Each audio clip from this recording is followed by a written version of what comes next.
You ready then? Oh, I fell away.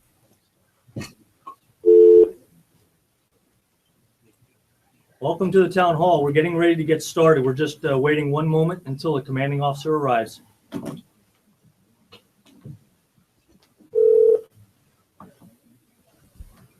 Yes, welcome to the town hall. Just wait a moment until the commanding officer arrives. Thanks.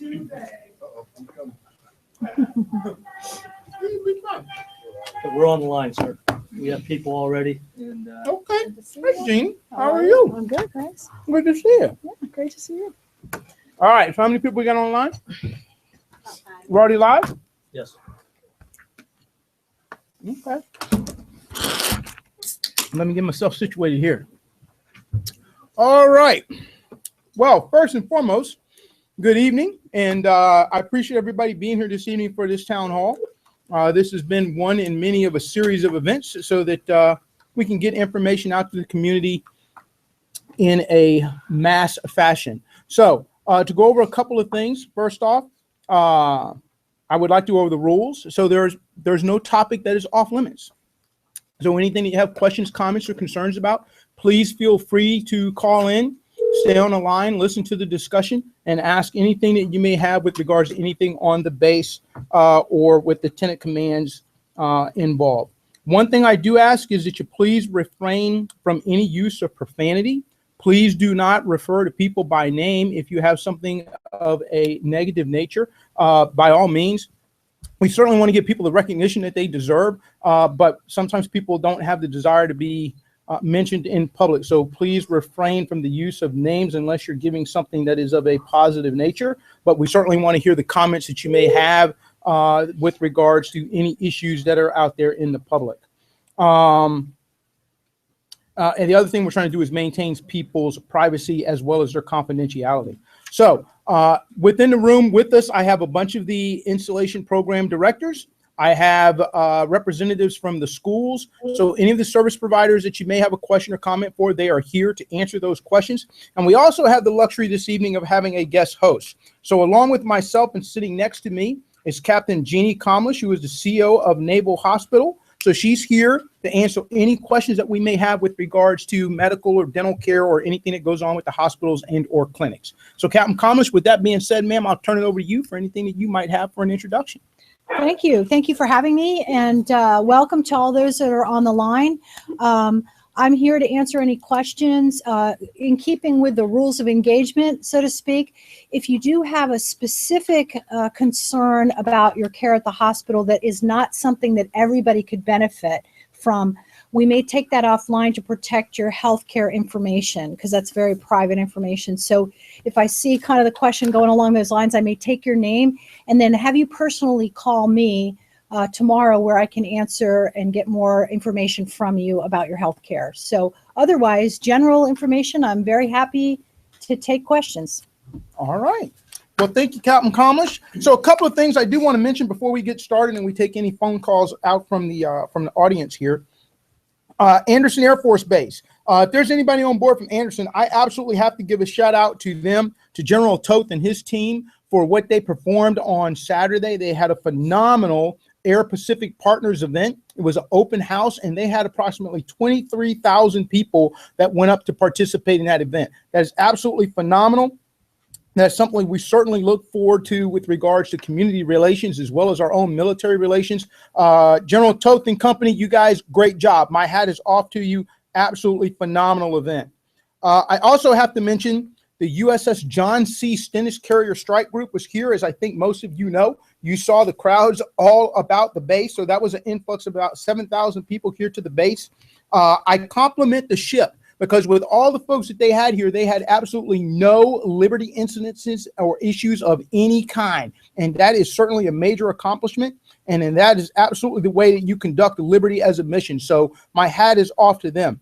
I also want to thank the community, because you guys supported them in a phenomenal way. We asked you beforehand, if you saw them out and about, please make them welcome. And you guys certainly did that. So I thank you for all of your efforts with regards to John C. Stennis Strike Group.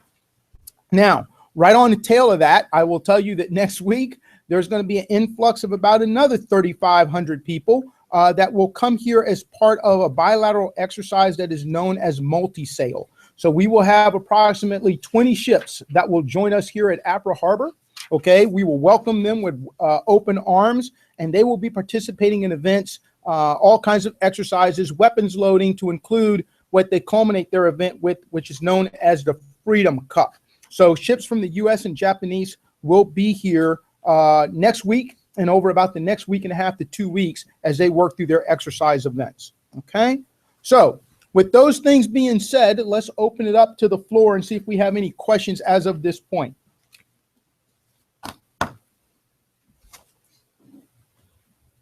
Okay, no questions as of yet. James, we'll turn it over to you and let you talk about the hobby shop and anything else that you might want to speak of this afternoon.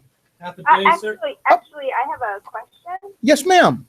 Yes, I don't know if this pertains to this meeting or not, but I was curious as to if any information has been sought about opening up chief and officer housing to lower ranks, being that there is a shortage in housing and a lot of people are being made to move out into town. All right, great question. So I will take that one. And what I will tell you is this: the housing is divided by pay grade. Okay, all housing is divided by pay grade. You have senior officer, junior officer, senior enlisted, junior enlisted. So the fact of the matter is, as much as people would like to live on the base, living on the base is certainly a privilege. I think we all know and understand that. But there is never going to be programmed sufficient housing to put everyone on the base. So those houses are strategically placed by pay grade based upon what we know for base loading. So there will be instances where there will be waiting lists. Now, with that being said, what I will tell you is we've been fortunate over the last few years not to have to deal with the waiting list because there's been an abundance of housing. But what I will tell you also is with the influx of ships that are coming, Emory S. Land, with regards to some other entities that are coming, housing is going to start to get a little bit at a premium. And there will be waiting lists and people will reside up on the local economy. Yes, I will inform you now. We are E6. We've been in for 15 years. And we are second on the list, and it's a year long for a 4-bedroom. And you are absolutely correct, ma'am. 4 bedrooms are at a premium.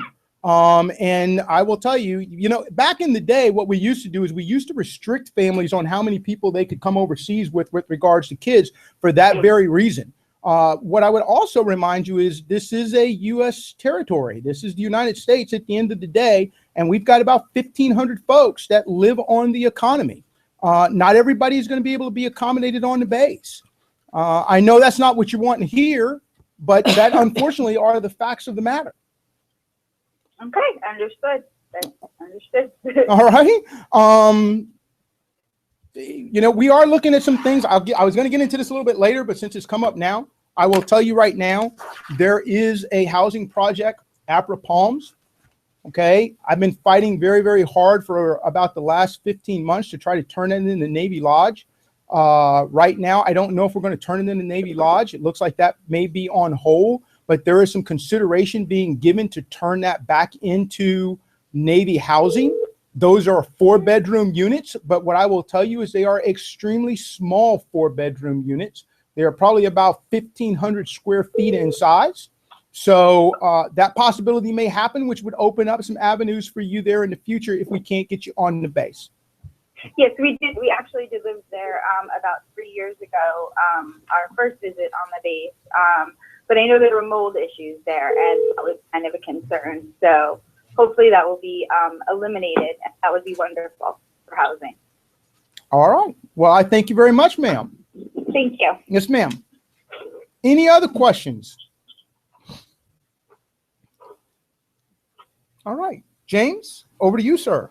Half a day, everyone. So we got some great news in MWR. Tomorrow we will be reopening the Auto Hobby Shop. It'll be open Fridays, Saturdays, and Sundays. Fridays and Saturdays from 11 to 2000, and Sundays from 9 to 1800. We have limited hours as we try to feel out what is the requirement, when people will be using the Auto Hobby Shop, and the quantity of people. As you can imagine, over the last year, we've lost some staff. We're also trying to work through some staffing issues so we can open up longer. if there is a need for it. Other big things we have coming up on March 12th, the Brothers Osborne, a country band, will be playing on the field next to Molly's at 1700. So that should be another great concert. We have the Milahala Music Festival. It's going to be on April 2nd out at Polaris Point. The headliner for that will be Ellie Mack, a reggae artist from Hawaii. And we'll have a few other local bands from the community in there playing. That all starts at 4 o'clock on April 2nd. Other great news, the library story time is back. So that is on Tuesdays and Thursdays at 10 o'clock. So that's something I know all of us have missed. We also officially hired our new librarian starting Monday. She started on Monday. Her name is Stacy. Please swing by the library, greet her, and a warm half-a-day welcome. We all have. And C Street Coffee Shop. At the end of December, we went in and did a little bit of a renovation to C Street and extended our hours. As we heard from the community, there needed to be coffee in the afternoon on base. So C Street Coffee Shop is now open between Molly's and Bama's, and it's open from 6 to 4 to 1600 every day, or Monday through Friday. And on Saturdays, it's open from breakfast from 06 to 11. Hey, babe, do you want to put this on the speaker so you can hear us too? It's that town hall meeting. All right. Thank you, James. All right. Does anybody have any questions at this point? Okay. Well, being that there's no questions, Captain Comish, anything you want to kick it off with, ma'am? Well, I think there's been a lot of questions and concerns about the Zika virus transmitted by mosquitoes.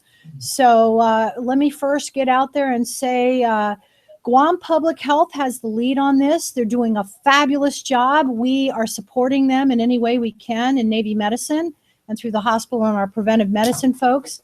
But they have the lead on it, and everybody's stepping up mosquito vector control, because that's how it's transmitted, of course. And we do not currently have the virus on island, although we do have the mosquitoes that would transmit it, but we don't have any active virus on the island at this point. So that's why it's important that we check the mosquitoes. So we have PrevMed techs, as does GovGuam. They're going out and collecting mosquitoes, and those are for samples to check if they do develop the virus or carry it. And so we're going forward with that in preparation for, of course, the Festival of the Pacific, where we'll have a lot of visitors from outer islands.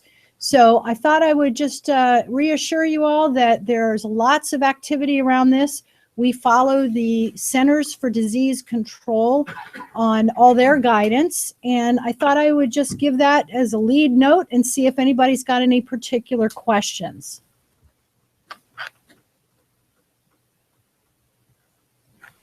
Okay.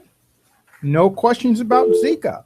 Well, to move on, one of the things I do unfortunately want to tell the community, or possibly fortunately, depending upon how you look at it, the McDonald's on board main base will close on the 27th of February, and it is going to be closed for approximately 8 to 10 months. During that time frame, we are going to transition the McDonald's. We're going to de-arch it, as it is called, and we are going to turn it into a Wendy's. So we will lose that here on the 27th of February and transition to a Wendy's later on down the road. So being that we're going to lose that, James has already spoke to the fact that C Street and what its hours are, but also to support breakfast. The food court at the Next is going to start to open at 0600 in the morning to support breakfast opportunities here on the base, so that we don't take anybody away from their Egg McMuffin or whatever it is that they're looking for in that regard. Also, the McDonald's up at NCTS is going to close on the 27th of March. Now, we are still in negotiations with the company up there. We are trying to turn that into a Panda Express as it stands right now, but there'll be more to follow on that. And we are looking at what food options we're going to try to provide up there in the near future. One of the things that I'm sure a lot of the sailors will like to hear, we've been looking at things. James is a great guy. I love MWR. He's talking about how we are going to bring, and Next is also talking about how we are ultimately going to bring a food truck or a couple of food trucks here to Naval Base Guam, so that these things will be mobile. We can put them out on the pier. We can put them in areas whereas people don't readily have transportation available to get someplace to eat, so that we will be able to provide food to people in that manner. Okay. Any questions that we might have on anything out there on the telephone at this point? All right. James? Sure, if I can add on to the food statement there. As a reminder, Bama's Barbecue is always open for breakfast Monday through Friday. They open at 6 o'clock. You can also call in your order. So instead of waiting in line, you're welcome to call in your orders to Bama's and place it to go order. All right. Sounds good. Dr. Bloom, how are you, sir? Fine, thank you, sir. Well, we appreciate you being here this afternoon. Is there anything that you would like to add, sir? Well, I'd like to let everyone in the community know that Dodea Guam is hiring. We're looking for teachers, qualified teachers, substitute teachers, aides, speech and language pathologists. So if anyone's interested, they can contact their school or go to USA Jobs. And we are looking forward to having more community members working in our schools. All right. Well, not to put you on the spot, Dr. Bloom, but approximately how many positions are available? Right now we have about 3 classroom teachers, special education diagnostician position 1, and next speech and language pathologist. Wow. Okay. And we need all the substitutes that are available. All substitutes that are available. That's right, sir. So that's a great thing for the community because, you know, I hear quite a bit about spousal employment and avenues for people to get a job. And I think that the jobs at Dodea are certainly great opportunities. So if you have folks out there or you know people that are interested in those sorts of jobs, please let them get a hold to the school accordingly. Also, sir, if there are families that are new to the island and qualify for our free and reduced lunch program, I would certainly encourage them to visit their school office and apply for that. It's a great benefit. All of our cafeterias are USDA compliant, and we do provide free and reduced lunches for those students whose family qualify. All right. Outstanding. Thank you for the opportunity. Captain Collins, anything you may want to add? I don't have anything to that unless there are specific questions. All right. Any questions for the hospital at this point? Okay. Let's see here. Who have we not picked on yet? Miss Marlena, anything you want to add? Since housing was the first thing that came up, and the young lady that brought that point up, she's right, okay, because we are at a deficit, quite frankly, for 4-bedroom units. And I understand that, and I understand also that sometimes people don't want to be told that they may have to reside on the economy. But you know, we're not going to get any more new houses at this juncture in time. We're not going to renovate any houses to create any more 4 bedrooms. So we're kind of at a deficit. But the beauty of being in the military also is that people transfer. And then as people transfer, there are other opportunities that come available on the base. And I know that's going to happen here this summer. So anything you want to add from a housing perspective, ma'am? I just want to bring up, good evening, everyone. I've already signed off on the bulletin for the munition and explosive concern, the MEC, which is going to start on the 29th of February. Those bulletins already went out to those units that with residents that are affected. We've also made 100% contact with the residents and have addressed their concerns. So I'm going to go ahead and get with MWR and NAFAC on the concerns. Status on the playground canopies. We have 14 canopies that need to be ordered, and right now, Wolf Creek, which is our housing contractor, has made attempts to get quotes from off-island vendors. However, the off-island vendors are not willing to warranty the cameras. So they have reverted back to on-island vendors. So they should be giving us the actual quote or the cost estimate by tomorrow or hopefully by Monday so that we can proceed. We have 13 playground projects right now that have been awarded through NAFAC. It would start on mid-March, and the completion date is December of this year, 2016. And that will be 13 playground locations, and there are 10 at Harborview and 3 sites at Bayview.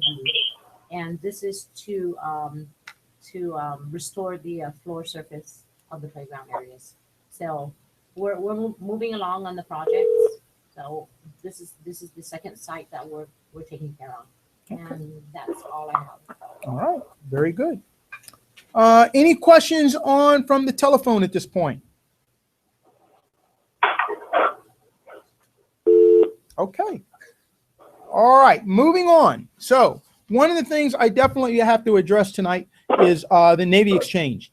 First and foremost, I would like to let people know that our Navy Exchange Director, Mr. Phil Harrison, he's going to be retiring after, I think it was 28 years or some odd number of service. Okay, Phil is moving on. So he's decided he's going to move on. He's going to reside here on Guam. He's going to sail a sailboat all around the world, which he's already started that. So we're going to miss Phil. He has done a great job for us. I think the Navy Exchange owes a great debt of gratitude to him, as well as do most of us in the community, for what he has done and what he has provided. So Phil, if you're listening, we will certainly miss you. We will come and tell you goodbye here in the proper fashion here in the very near future, but thank you for everything that you have done. Now, Phil's replacement is a gentleman by the name of Mr. Tom Goodman. He comes to us from Naples, Italy. He has quite a bit of experience. He used to work in retail with Macy's as well as several other companies, and he has quite a bit of time with the Navy Exchange. So we welcome him. He has some new ideas on how he's going to do some things, and he's going to take us to new levels. So great addition here to the Navy Exchange in Guam. So whenever I talk about the Navy Exchange, I always talk about ID cards and ID card checks. That has always been a topic of discussion. I get quite a few ICE comments with regards to the lack of ID card checks. So I will tell the community what I have done is I've asked the Navy Exchange to ensure that they are checking 100% ID cards on everyone at the point of sale, i.e. at the cash register. We are also looking at avenues where we will do 100% ID card checks at the gas pumps. That way we make sure that everybody is actually eligible to receive gas or purchase gas at those locations. Now, one of the things that I do get quite a bit is people who talk to me about, I see folks in the exchange that should not be there. They're not authorized. They don't have ID cards. I hear the entire gambit. What I would like to remind the community of is this. First off, number one, a lot of people that you see in the exchange, I would appreciate it if you don't make site recognition, for lack of a better term, because there are approximately 2,500 National Guardsmen and their families who are authorized commissary and exchange privileges. Along with them, there are also obviously military retirees. There are family members here from our military who are kids are over 18, but they may be in school or something along those lines. So it's very difficult to tell who does and does not have exchange privileges by site. Now, here's the bottom line on all of that. What do we expect? We expect people who have commissary and exchange privileges to be honest. So I hear a lot about people are buying things for so-and-so and they're doing this and they're doing that. Well, the reality is this. We expect you to be honest patrons and use the privileges that you have been given in a proper manner. So that brings to light what happens when people are caught who are abusing their commissary and or exchange privileges. Unfortunately, what I am here to tell you is when that happens, we suspend their commissary and exchange privileges, and they're suspended for a minimum of 1 year. And unfortunately, in some instances, we actually bar them from the base. So you may be a dependent of an active duty service member, and if you abuse your privileges, we will literally ban you from the base. I don't like to go down that path.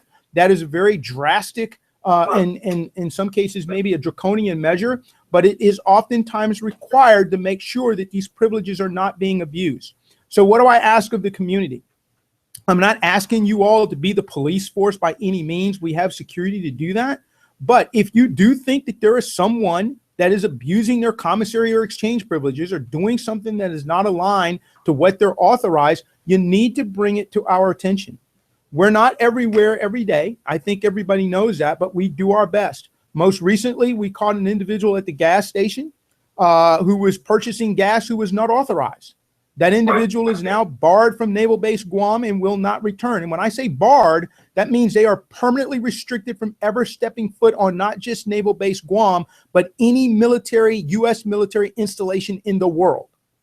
Okay? So it is a pretty drastic measure. So if people wish to take the chance and do things that are not authorized and we catch you in that manner, that's the penalty. And I hate to talk about negative things, but that's what happens when you're caught abusing commissary and exchange privileges. So please keep that in mind. Please maintain your honesty and integrity, and let's use those privileges as they are intended. Okay? All right. Captain Comish, I'll turn it over to you, ma'am, for anything you might have. Okay, I have a couple questions that came prior to this meeting that we encourage folks, if they want to, write in ahead of time to give us questions to answer in case there's a lull in the conversation. But the first one I'll start with is mental health providers at the hospital. So it was a question, and I'll read this. It said, I have heard through the grapevine that the mental health providers at the hospital are at capacity with active duty members, and a friend was told that, quote, we do not refer folks out in town because the providers do not meet our standard of care. So what is available for dependents who need mental health support? And it goes on to say it's a tough place to be, and sometimes having someone to talk to is important, and not everyone has the opportunity to have a friend or neighbor support system. And was there a chance of increasing the number of mental health providers to help the families as well? So let me address first our mental health providers. The first thing is that we do have capacity. We do have appointments for family members. So that may have been a little bit of bad gouge. So apologize for the grapevine. I can't do anything about that, but we do have capacity. So mental health, you can make an appointment with them. Other choices besides mental health, of course, are the following. We have wonderful ombudsmen. If you feel like you want to talk with someone that's connected to the command sort of laterally, that work with families all the time, they have wonderful training. They are very, very discreet, and unless you verbalize that you want to kill yourself or kill someone else, they will hold your confidence. So if you want to exchange something with the ombudsman. Another one is our chaplains. Our chaplains offer service regardless of your faith base, and they're certainly available to talk with people anytime. Fleet and Family Services, another fabulous resource here on base. And then finally, Military One Source that you can call up and get counseling referral. So we have quite a few avenues that you can take if you want to talk with someone. So I encourage you to reach out for that. Are there any questions, follow-on questions about that?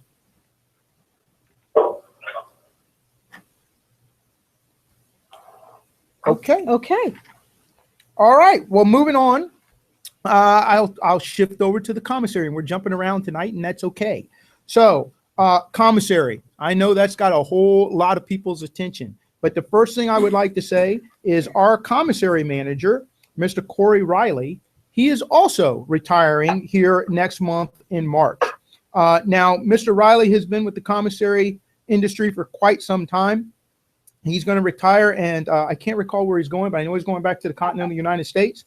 And his replacement, temporary replacement, is on board, and Mr. Paul Kim. So he will be here to help us as we transition and find us a new commissary manager here in the very near future. Excuse me, but what I do want to say is, Corey, we thank you for everything that you have done. I know that there's been some challenges, but we're in a good state of affairs, and we're moving forward in the right direction. So thank you very much. You don't really need to put your house back. All right. If we could, if you're listening, we greatly appreciate it. But if you guys could please remember to put your phones on mute so that everybody might be able to hear the conversation, that would be greatly appreciated. Thank you. All right. So with regards to commissary, produce has been a huge issue. I think everybody knows what the prices were, what the prices have come down to. I think everybody's aware of the fact that we had issues with regards to the transition of the contractor. But what I will also tell you is there were some internal issues that DECA has come out here. The highest levels of DECA leadership have been to Guam.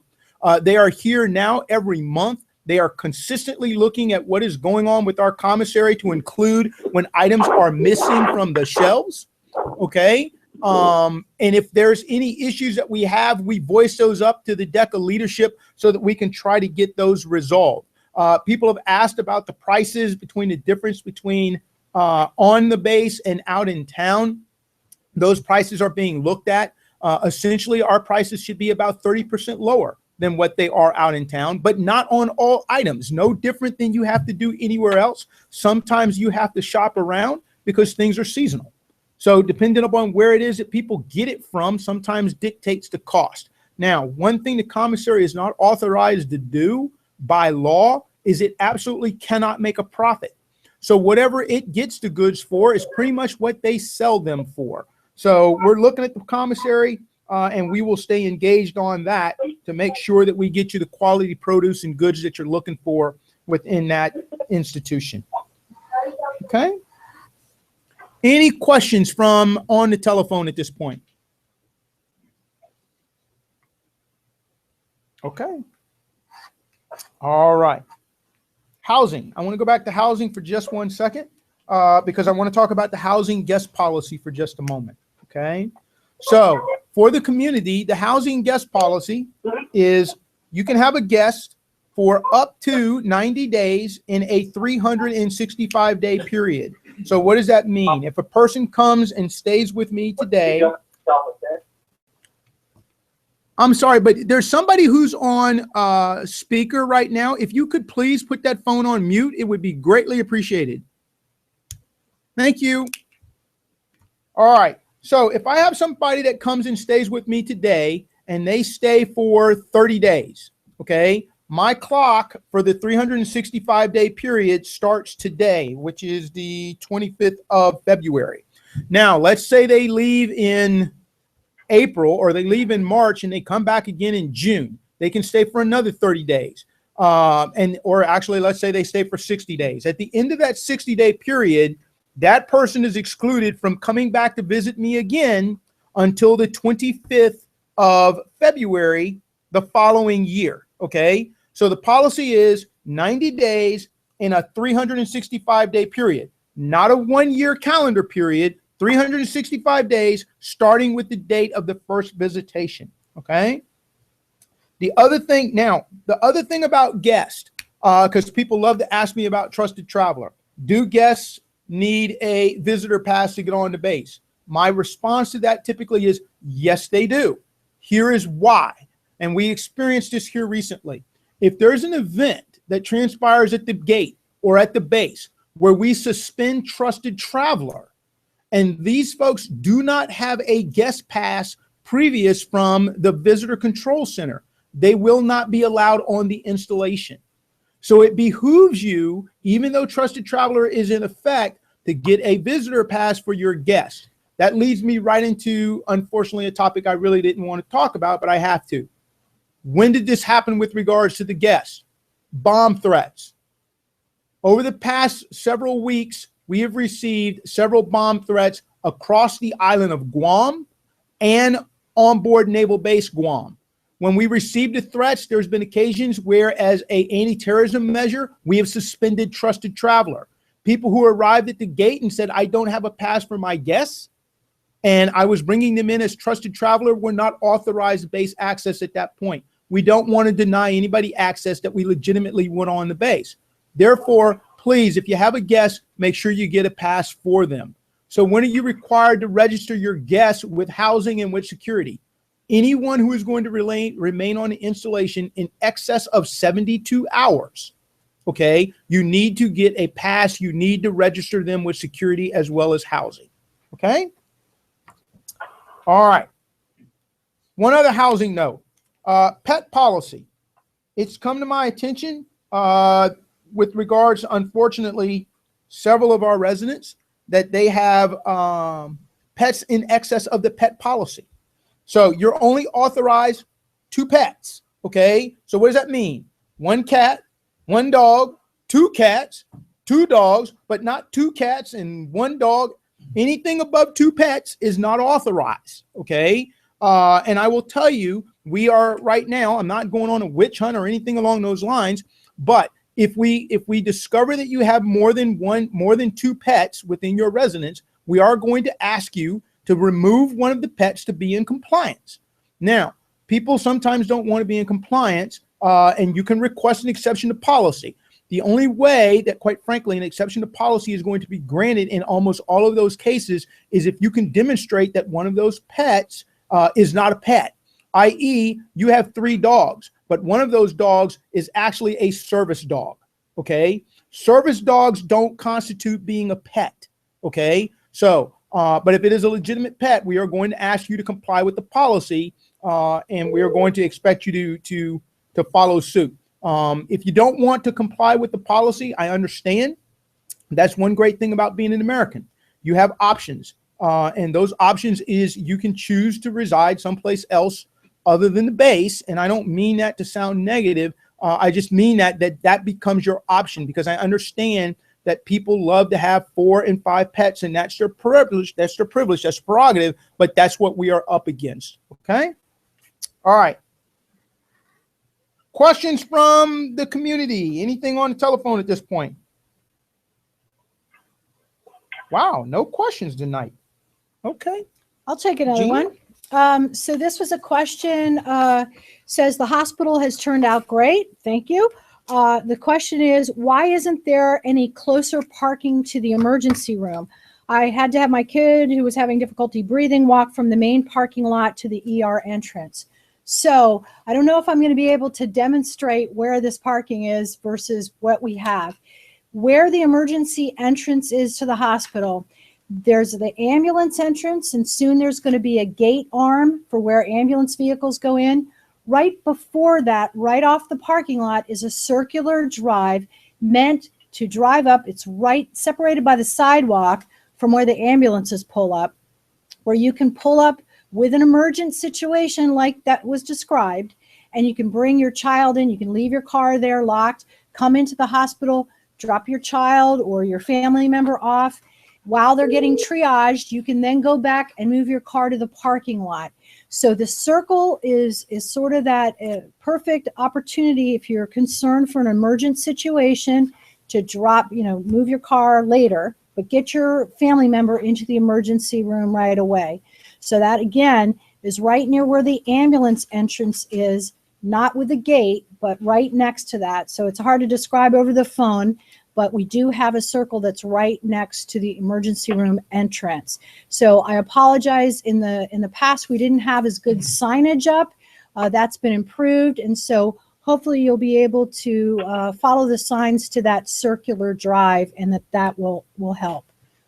If there are any questions further about that, I'll take those now. You're dumb. Sure, leave the fucking kid and then move your car, you dumb. What? Ma'am, Ma'am, I think that you may be on speaker, and everybody's hearing the comments that you're making with regards to your children. Does anybody on the community have any questions at this point? Okay. All right. Captain Comish, I think that might be one for you. Captain Anderson, Yes, ma'am. what are the plans for Clippers Landing As far as getting the restaurant back up and running? all right. So I tell you right now, I love Clipper Landing, and I tell you, I was a huge fan about trying to get that up and running. We tried to make it work. Unfortunately, it did not work. It lost quite a bit of money. I would love to get it up, but and I'm going to leave that to James and MWR, because it's an MWR facility. We did open it while the carrier was here, and it seemed to do pretty well. The problem is, if we do open it, we got to get the throughput through there to sustain it. I think one of the biggest issues, and I'm going to be honest with you, ma'am, that we had was that, number one, we didn't have the right cooking facilities over there. There's a small kitchen. So trying to cook over there caused some lengthy delays, which I don't blame people. They didn't want to wait. I didn't either. Okay. And the other issue that we have to resolve before we can really open it up again is the flies. I'm just going to be honest about it. It's a beautiful venue, but we got to get something up there to stop all the bugs and pests from getting in there while people are sitting there trying to enjoy their meals. So it's not a dead issue. We just got to figure that one out. Okay, thank you very much. Yes, ma'am.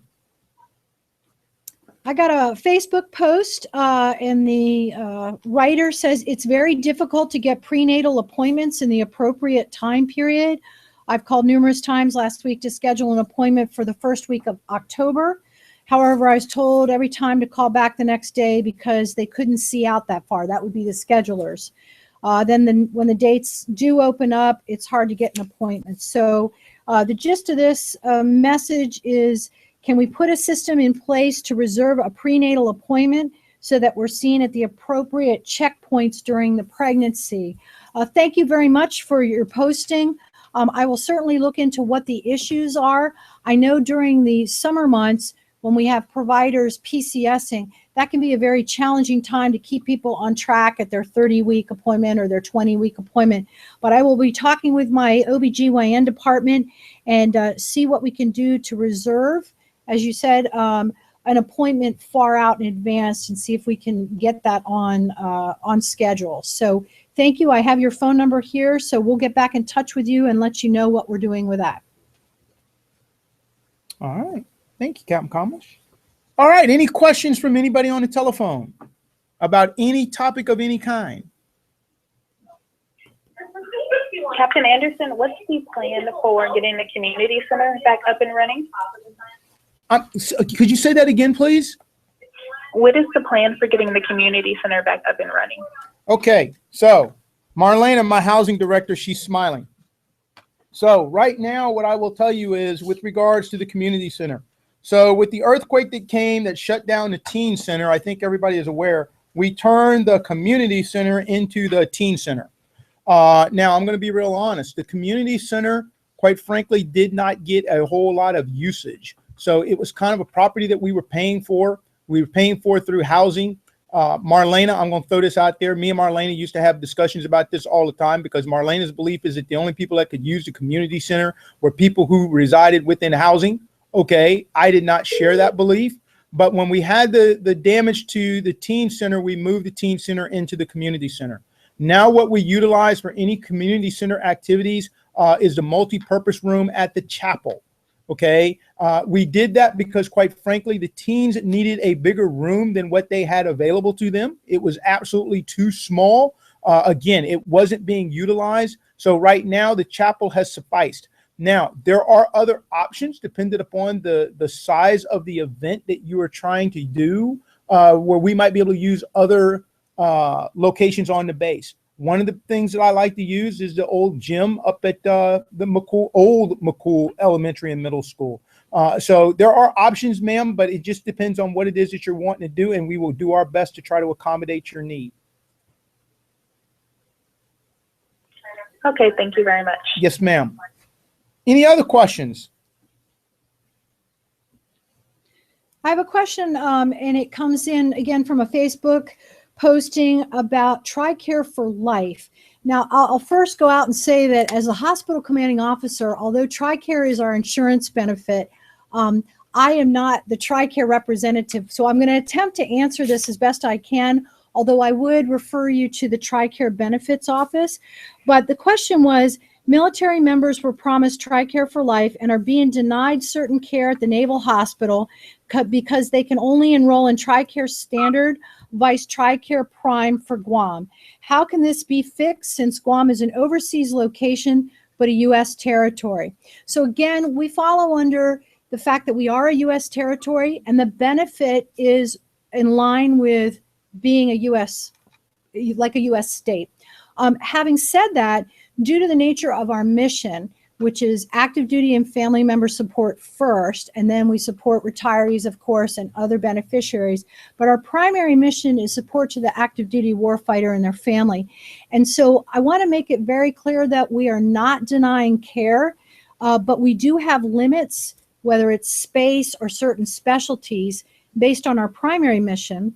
So the benefit is much like TRICARE standard. If we don't have the care here at the hospital, then we have wonderful network partners that you can get the care out in the network.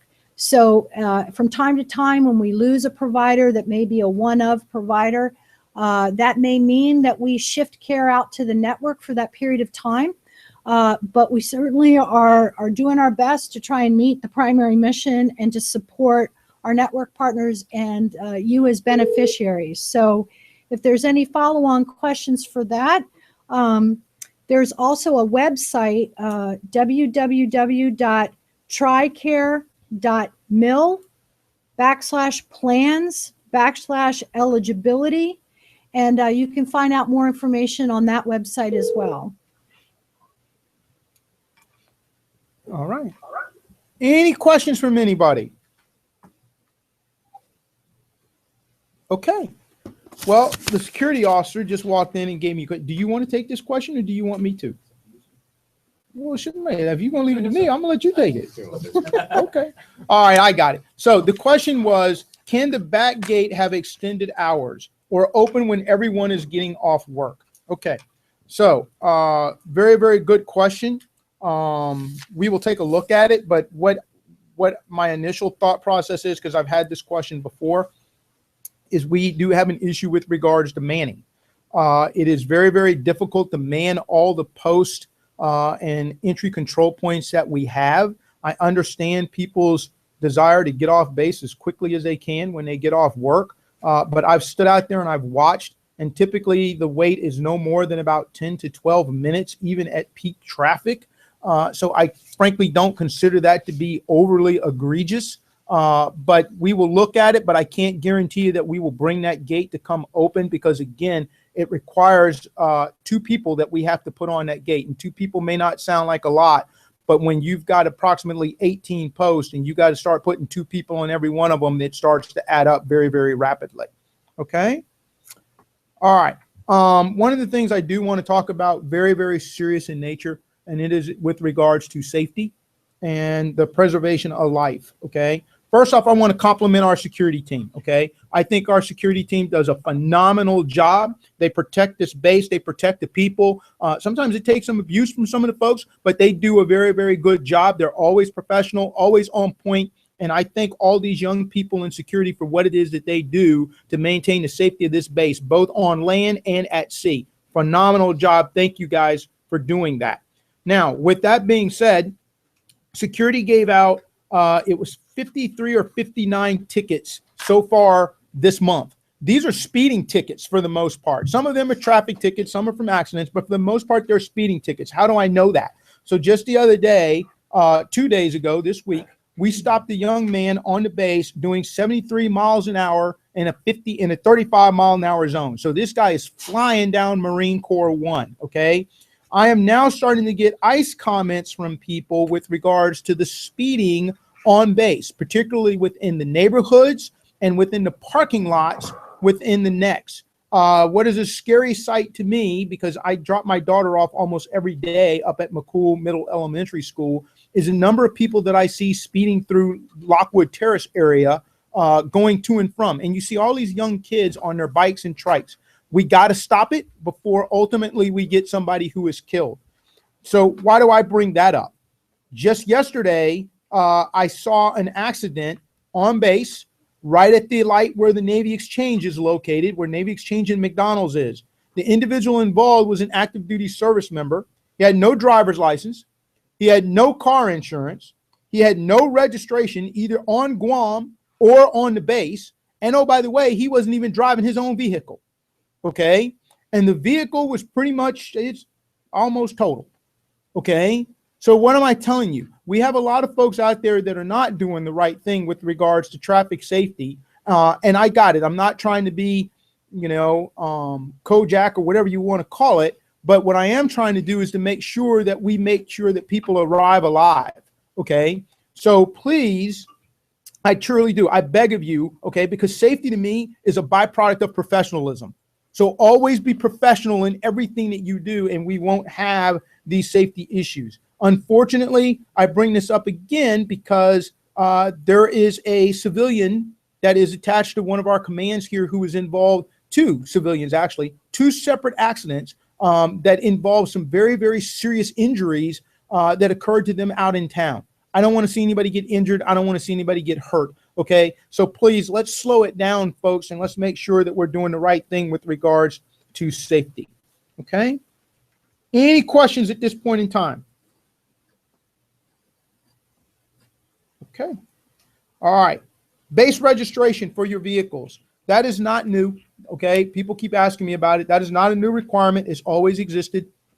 I'll be very honest. We need you to register your vehicle on base, primarily if there's an issue with the vehicle. If we think that maybe there's something adverse, we know who the vehicle belongs to. People are adverse to doing it. I got it. I know why. Because you don't get a sticker anymore. Okay. So since I don't get a sticker, why do I need to go to security? So here's the reality of that. How is security going to find out that you haven't registered your vehicle on the base? So either we're going to stop you at a safety check. Okay. You're going to do something where we pull you over, or you're going to get a speeding ticket or something along those lines. So I need you to register your vehicle. You're going to get a ticket at that point, okay? And you're going to be given a period of time to go and get your vehicle registered. If you don't do it within that period of time, then your base driving privileges will be suspended, okay? So I need people to please go and register their vehicles, all right? We're not doing it because we have nothing better to do. We're doing it because at the end of the day, we've had several vehicles that we've needed to figure out who they belong to, and we had no avenue to do it. So please, if you all would comply with that, I would greatly appreciate it. Okay? All right, let's see here. Commander Coggins, you sitting over there all quiet as the PW guy. Sir, what might you have?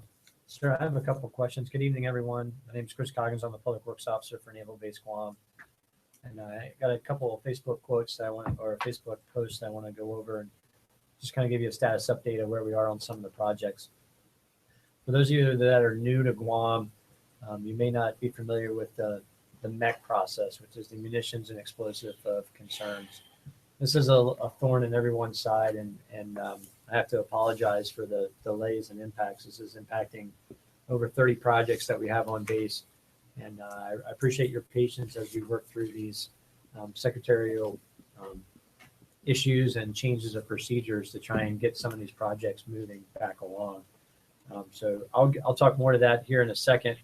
But I do want to go through some of the projects that are coming up on completion and then answer some of the specific questions. First one, just kind of a status update. The auto hobby roof is finishing up. The school age care roof that was damaged through the earthquake is finishing up next month. Molly McGee's painting and roof repair is also finishing up next month. And then for your situational awareness, starting this week actually, and then spanning the next month and a half, those that are going to be shopping at the commissary, we have a large contract out to restripe that area. So we'll be blocking it off into about 4 or 5 different sections. So please just be aware as you're going to get your food, and just be careful driving around the parking lot as we restripe that one. Also, we had some comments in the past about crosswalks. So kind of dovetailing on the captain's comments of speeding around base, making sure that we're being safe for pedestrians. So we have funded 2 more, and also some Marine Corps 1 pothole repairs coming up in the near future. So it has been funded. It'll probably go through the acquisition phase and then kind of start work probably next quarter. But look for that. That'll have, in particular, the lighted crosswalks. When you cross, make sure you push the button, it'll light up. And we have 2 going down around by the new gas station. So that'll be good. I know there's a whole lot of traffic in and around that area. Also, while I'm talking about gas stations, you might be wondering, hey, what's going on with the old gas station? And that's been sitting idle for a little while, and that's in my court. We're removing the underground storage tanks there, and unfortunately, we had a little accident removing one of them. So we're going through some issues to make sure we got all the safety items wrapped up and concerned, and then we'll be restarting that one here in the near future. And that'll wrap up in probably a month or so at the old gas station. Some of the other projects that are kind of on hold, again, not Dr. Bloom's fault. So please direct those concerns to me.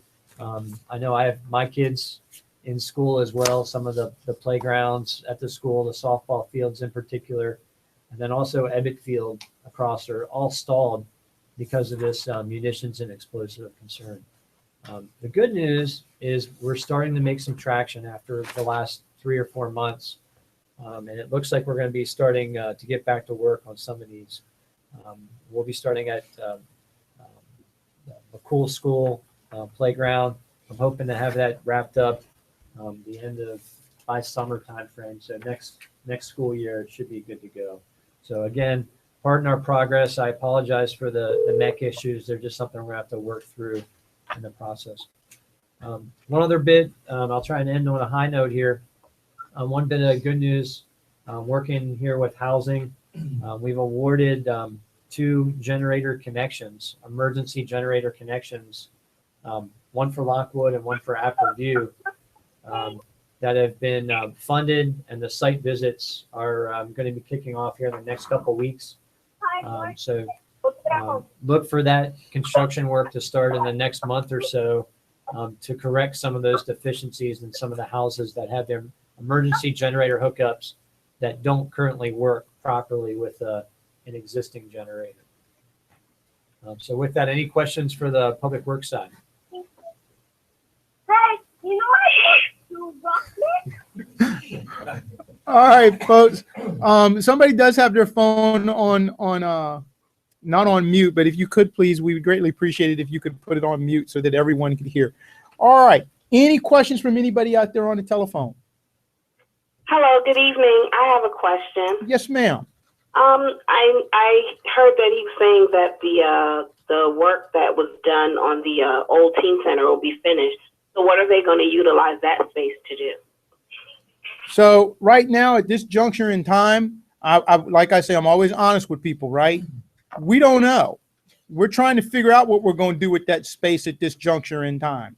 So do you have any ideas what we might use it for?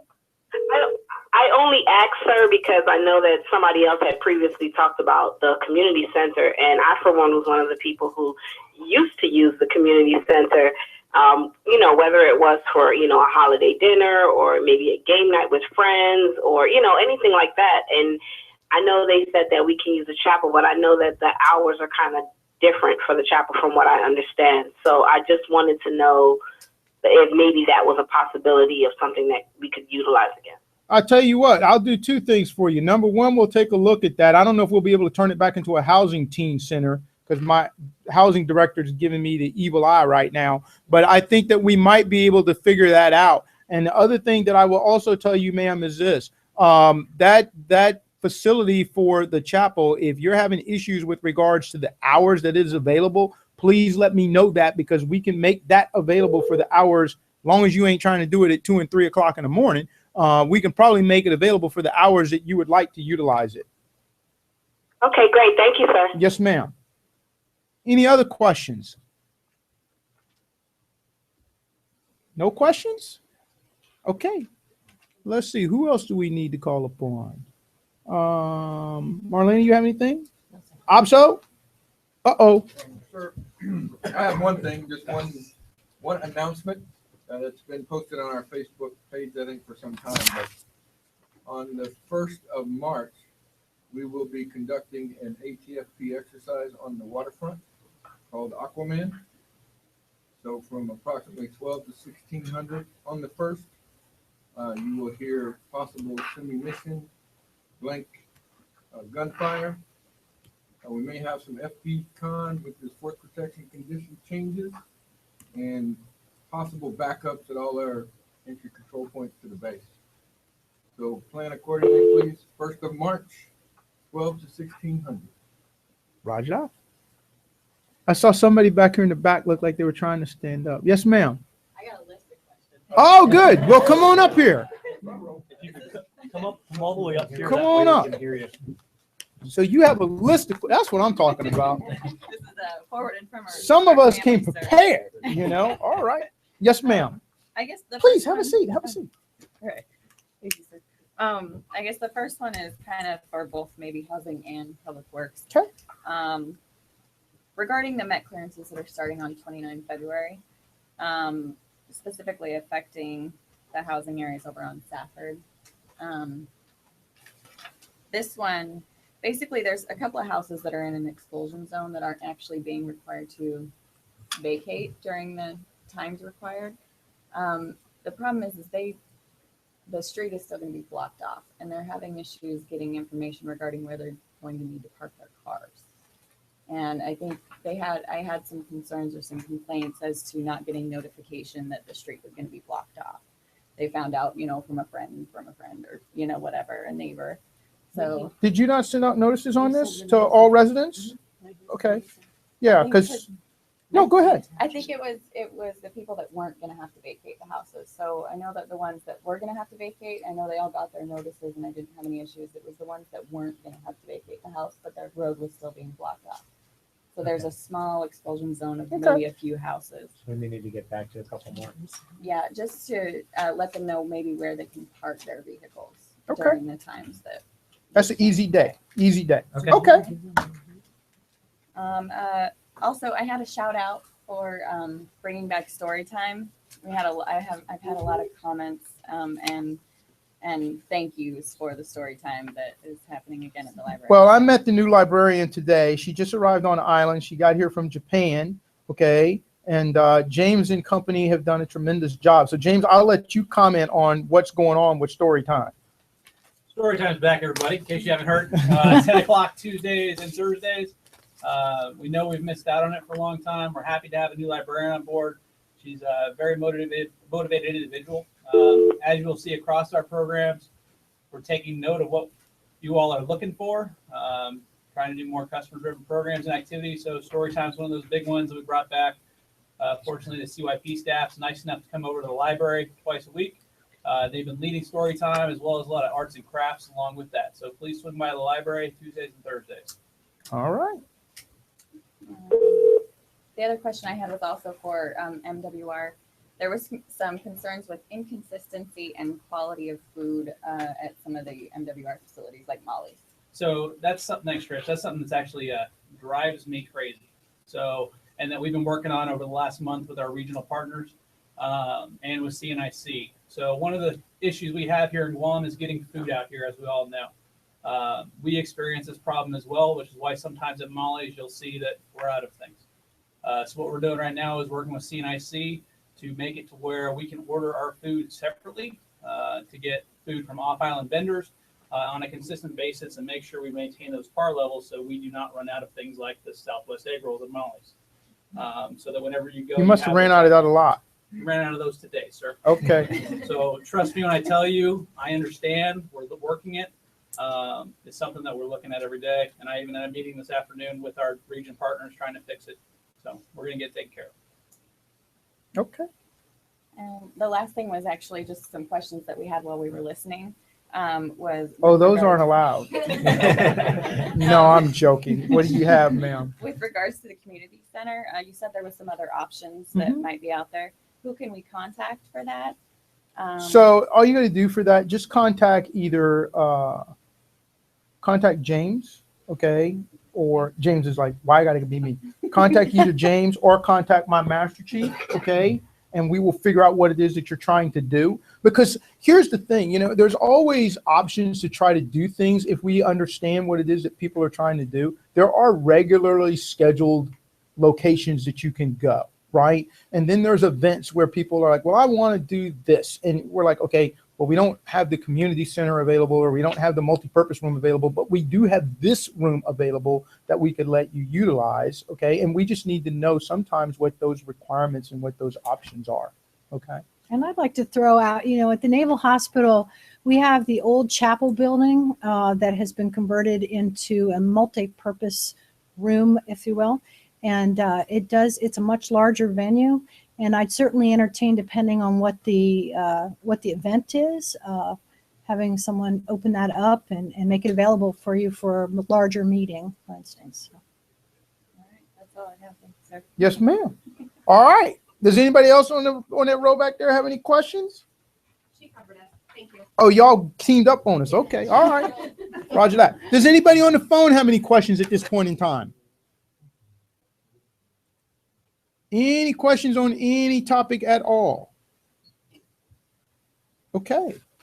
Anybody else got anything around the room? All right. There's just a couple other things that I want to hit, and then I think maybe we can conclude this. All right. So first off, colors, national anthem. Hey, Oli.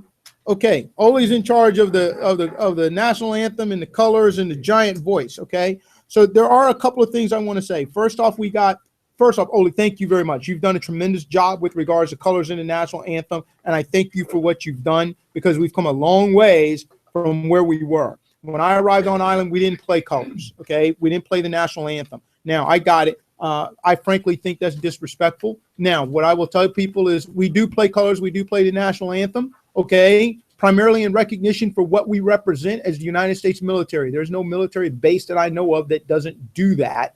Okay, it's actually a requirement that you do it morning and evening. Okay, now one of the things that I will tell you is I know that at some of the locations colors has cut out. So first off, the way it works is it works off a wireless repeater. So sometimes if something interrupts the signal for whatever reason, it will shut down. Okay, it just won't play at all. Okay, but we're working that. One of the primary reasons we like to play colors is it's a test. Okay, it is a test of the giant voice system to determine is it working or is it not. And we test it twice a day. The means which we use to test it is the playing of colors. So when we find out that it's not working somewhere, we can send people out in order to execute the repair requirements to get it fixed. So if it doesn't work where you are, we need to know that, okay, so that we can get it fixed, because that's what we're trying to figure out, all right? I know that the interval between when colors ends or when evening taps ends to the carry on is too long. I know, I got it, okay? I know it's too long, and Oli's working on that being too long for us. Now, Oli's blushing right now, but he'll get it fixed for us, and I know he's been working on that very extensively. So bear with us, okay? Don't just start walking off. And I know sometimes it doesn't even sound when it's supposed to, but we're working it. We're going to get it fixed, and we're going to make it the way that it's supposed to be, okay? All right. One of the comments that I got was with regards to the turnarounds at the main gate. Can you please do something about turnarounds at the main gate, okay? Because there's too many of them. And Lord knows I know because I see the report every month, okay? There's about 900 of them to be exact, all right? Give or take, every single month at the main gate. So why is that? Number one, it is not intuitive to continue to make that left-hand turn to go up to Alpha if you're a tourist, okay? Now, unlike, and I don't mean any disrespect by this, but unlike most people of the male persuasion, most of the people that show up there are tourists, and they have no problem in asking for directions. So even though they know that they're supposed to make that left-hand turn, they will come to the gate to go, where am I supposed to go? Am I going in the right direction? That slows things down tremendously. Why is that? Because typically we don't speak whatever language it is that they speak. I've been up there on the gate and trying to explain to somebody that doesn't speak English, and in my particular case, I don't speak Japanese, that they needed to turn around was more of a difficult endeavor than what I realized, okay? So please bear with us. We have put things in the hotels. We have publicized it. People are well aware. What is the ultimate solution? The ultimate solution is with the base master plan, where we will ultimately move the main gate, and the main gate will not be there. Then we will not encounter this issue, but that's several years down the road. So in the interim, unfortunately, it is what it is, and we'll do our best to try to mitigate it, okay? All right. James, I'm going to put you and Captain Comish on the spot again, because I would like you guys to talk about the gourmet bean that ultimately is going to be at the hospital. So anybody that's been at the hospital lately, if you're walking through, you'll notice that there's making some construction going on the first floor behind the pharmacy. We'll be opening a gourmet bean coffee shop up at the hospital. It'll be the second one in the Navy, CNIC branded. And along with that comes Starbucks coffee and shakes and frappuccinos and all that fun stuff, as well as sandwiches. It'll be opening up by the 1st of April. So that's something we're very excited for. And I know the hospital's been waiting for it. So have we. Yeah, hospital's been waiting a long time. I got scars on the back of my head from how Captain Comish is, but good on you, Jeannie, because that's a good thing, and the community over there needs it. So that's been a long time. It does. And to tack onto that, just to re-clarify to folks who have wanted to eat in our galley, unfortunately, again, that is a appropriated, funded facility to meet the needs of our workers in the hospital. So it is not an open galley. I know it was like that in the old hospital. The fact is we had to be held accountable for following the instruction, which is a CNIC instruction, installation command. So to be compliant with that, we were not able to open our galley. However, very much thanks to MWR James and his crew, because this has long been awaited, and we're looking forward to having an eating establishment for our patient visitors and their family members. So thanks again, really appreciate it. All right. Dr. Bloom, I understand that you have something you would like to address, sir. Yes, sir. There was a question that had come in about why our preschool program is a 2-hour program rather than a 4-hour half-a-day program. I'd be happy to address that. Please do. With 4-year-old children, it's just not developmentally appropriate to expect that they would be actively engaged in learning activities for 4 hours. This is a school program rather than a child care or a babysitting facility, so that we have to make sure that we consider that the 4-year-old children, their fatigue factors, and just how long we can keep those young children actively engaged so that it is a learning program to foster academic growth. So really, if you look across programs across the DAIA program and across the United States, it's also not a mandatory program. It's an elective program. I have a question regarding that. I have a 5-year-old who started kindergarten prior to moving here. It was only a little while, but because she was actually, when we arrived here, 11 days shy of turning 5, she turned 5 in November, she was then put in preschool. So if there was a program, possibly, I know it's quite a lot to ask, but so she's not with kids who are just turning 4, and she's ready for kindergarten technically, where she was prepared for it at our last duty station. Maybe an older 4s or younger 5s. That would be more appropriate for a 4-hour program, where it would get them ready for kindergarten a little bit better, because next year they're going to go from 2 hours to, my gosh, full day. So it's kind of a big transition for a kid to go through. So maybe like a middle level, like 3s and 4s, and maybe older 4s and 5s in one class. Well, we have no 3-year-olds now. We started 4-year-olds. And I would encourage you, if you'd like to come in and talk to your principal, they can talk to you about specific options that might meet your individual child needs. Okay, thank you. Please do. Go see Ms. Pulliam. They have a cool school. All right.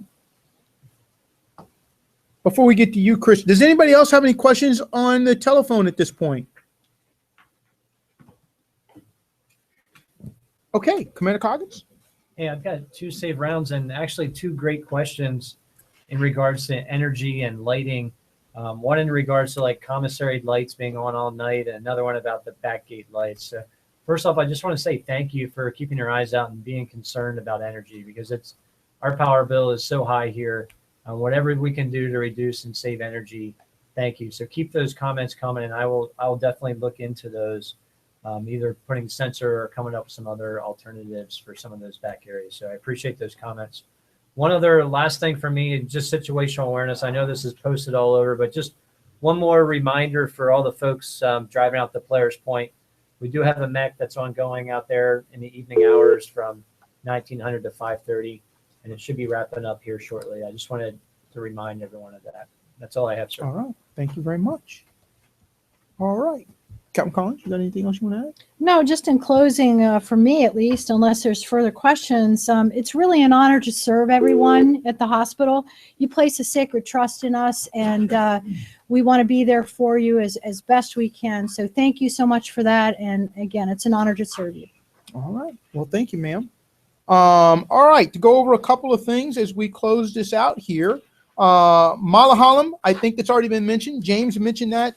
The public concert series featuring Ellie Mack, okay, who will be here on the 2nd of April. Also, we will have the Pacific Fleet Band. There will be some local Guam bands, cultural dancers, and some military displays. It will be a very short event, probably about 4 hours in duration in the evening. We look forward to folks coming out and partaking in that great event. FestPac, just a reminder, that is coming to Guam. 27 nations. They're estimating quite a few thousand people, okay, that will be here. It is the 22nd of May through the 4th of June. So please plan accordingly. If you need hotel rooms, or if you're bringing guests in, anything along those lines, there will be a significant increase of people that will be here during that time frame, okay? I certainly want to mention one thing that is important to me, and probably some of y'all as well. My change of command. Change of command for me. Oh yeah, y'all can clap. I don't mind. You know. So We're both going. Yeah, we're both leaving. Okay. So my change of command and my retirement, as I hope right now, will be on the 17th of June. Okay. The day after school ends. My relief is a gentleman by the name of Captain Hans Schuley. He will come to you from the Naval War College in Newport, Rhode Island. He is a helicopter pilot by trade. All around good guy. All Rotorheads are always good guys. So I look forward to that event. Okay. The last thing that I wanted to mention was today we had our recertification process or reaccreditation process for the Fleet and Family Support Center Fleet and Family Support Program. Okay.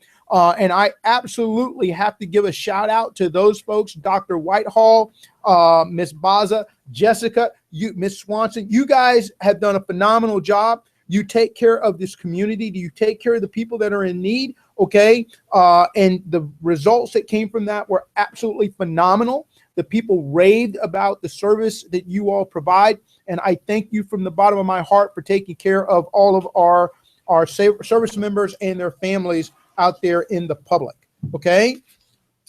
So, going around the room, anybody got anything else they want to add? Okay, anybody on the telephone got any questions, comments, concerns on any topic that you may have? Okay, well, with that being said, I appreciate everybody dialing in. I thank you guys for a great time this evening. You be safe out there across the base and wherever you may be going, and we'll see you out and about. Have a great evening. I think we're on mute now.